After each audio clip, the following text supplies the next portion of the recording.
What's going on, everybody? This is Elijahsnow coming at you from the Cleveland, Ohio area. Never really put together a proper collection thread, and because I'm a lazy bastard and not very good with a camera, I figured I would just take a nice sweet video of the man cave, let you see everything all in one fell swoop, and looking forward to your feedback. This is going to be a capture of not just my statue collections but also my comics as well. So again, looking forward to hearing from the feedback, and away we go. We're going to start off with Bowen Designs Galactus, a piece that I look for a long time to find at a decent price.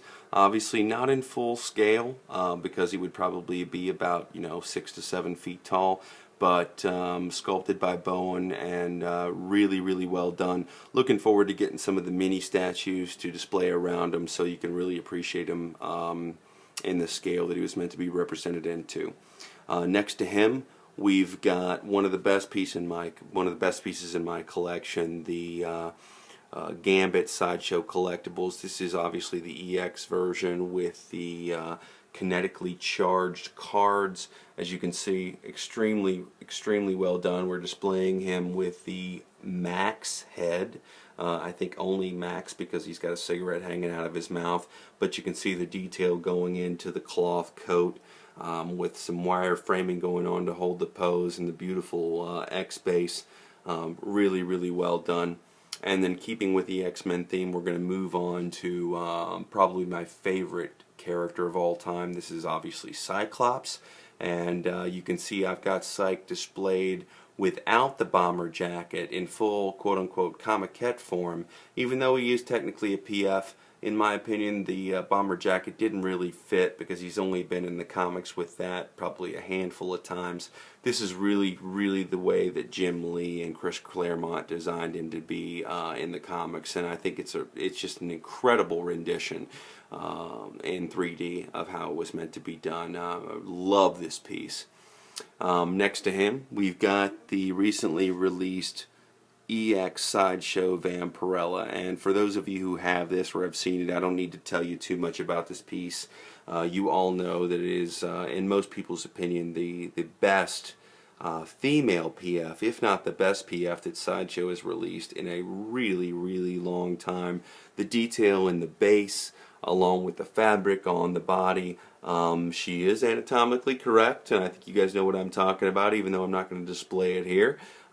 She's displayed with the EX head, even though I have recently become a really big fan of the regular head, but needless to say, she's beautiful. My only regret is most of my collection consists of comic book heroes and villains, and she doesn't really fit.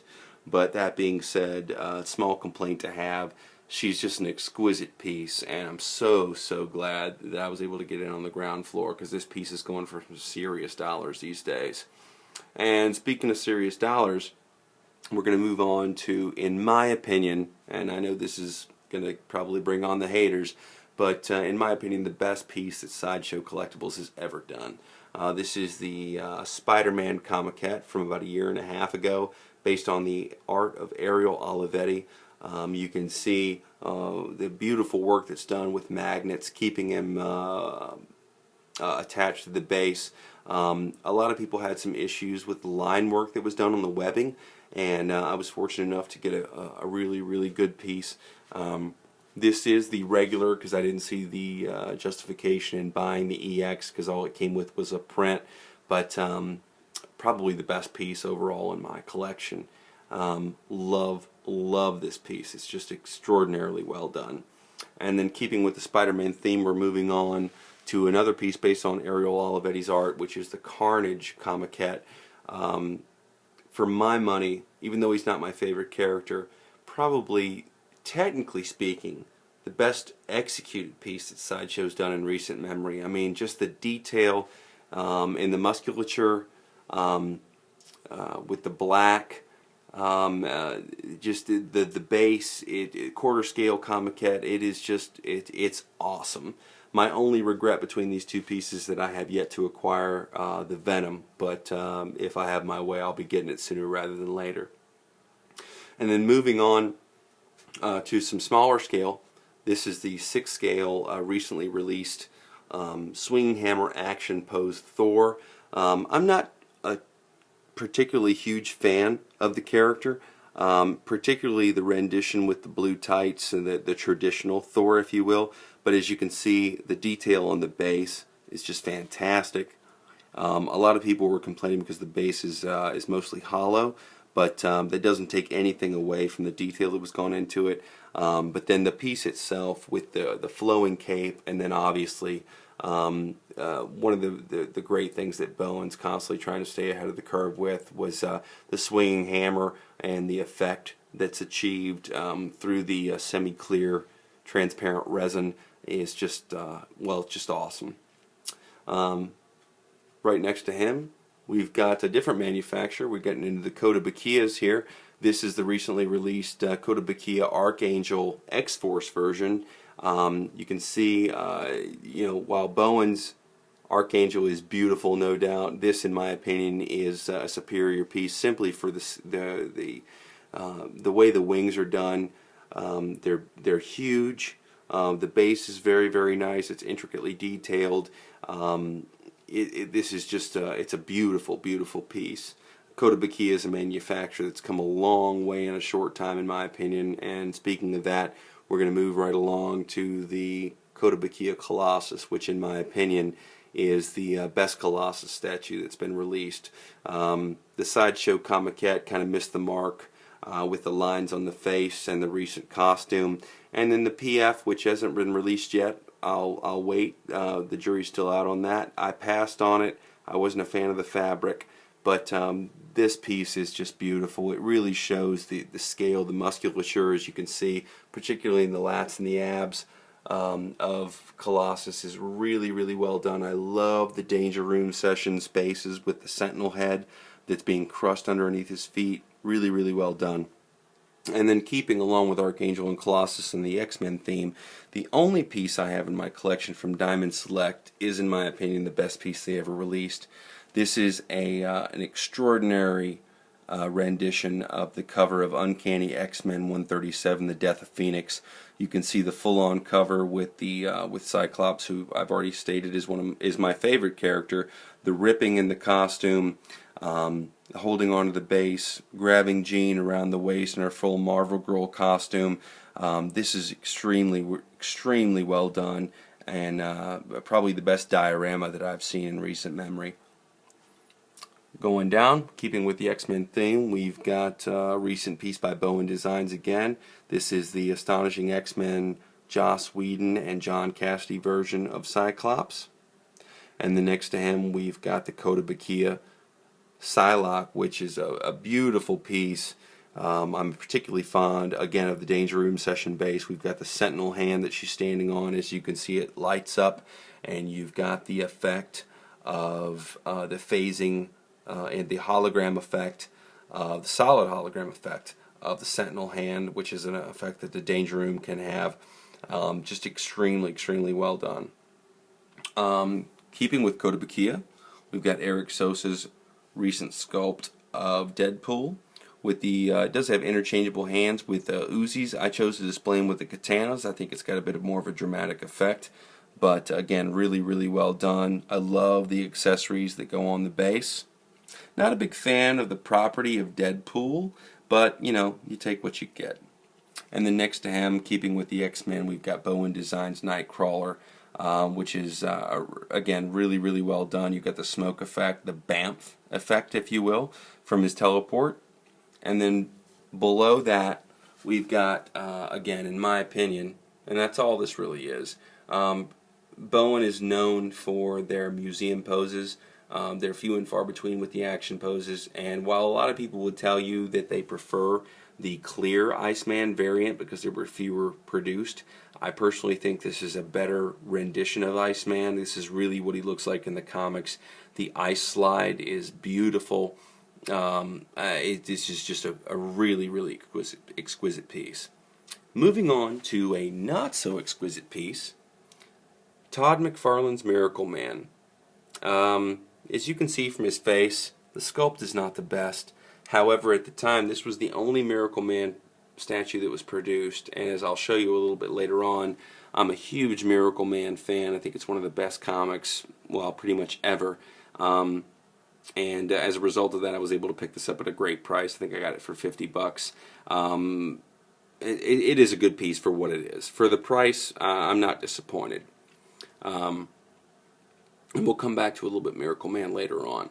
So moving up, we've got a couple of more Bowen pieces. We've got the John McCreary action pose Spider-Man. I think this is really, really well done.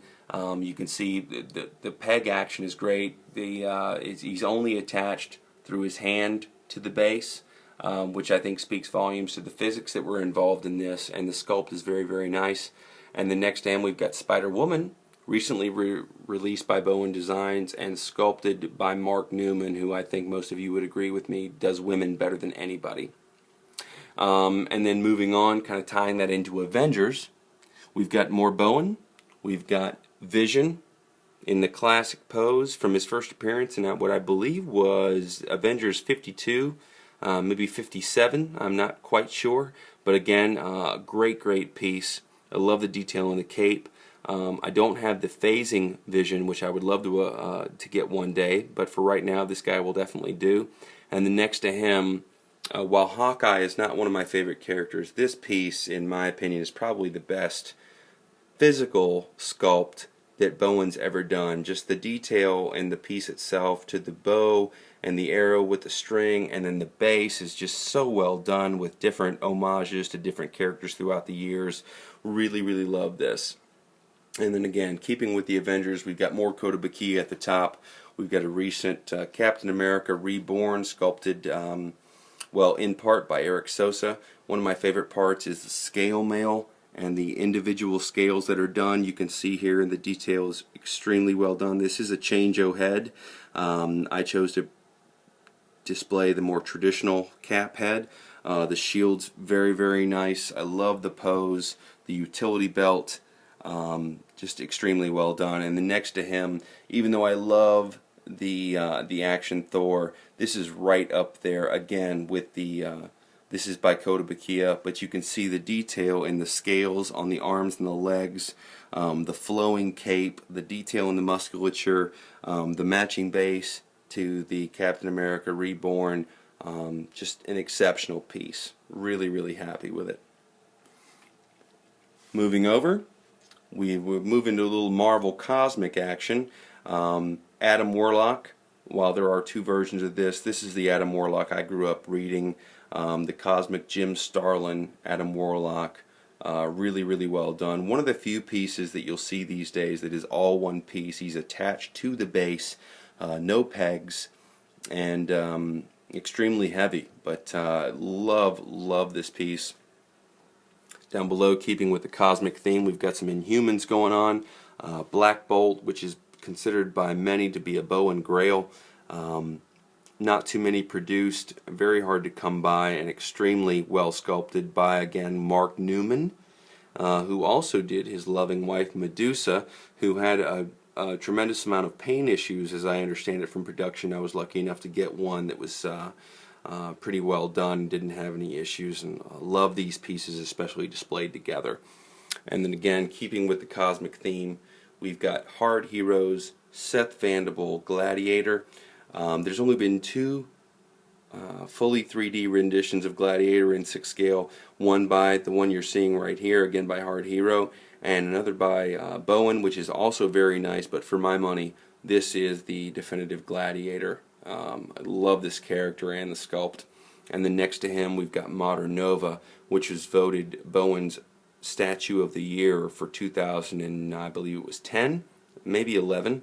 You can see the detail overall in the sculpt. The base is beautiful. Again, semi-action pose, extremely well done. And then below we've got an accompanied Miracle Man piece, the one you saw earlier. This was inspired by Neil Gaiman's Miracle Man and sculpted physically by Randy Bowen, and a beautiful, beautiful piece. For those of you who haven't read Miracle Man, go out and find it in any format you can. It's an exceptional read. Moving over, we've got Invincible, created by Robert Kirkman and Corey Walker. a great, great comic, and the only rendition that's ever been produced of the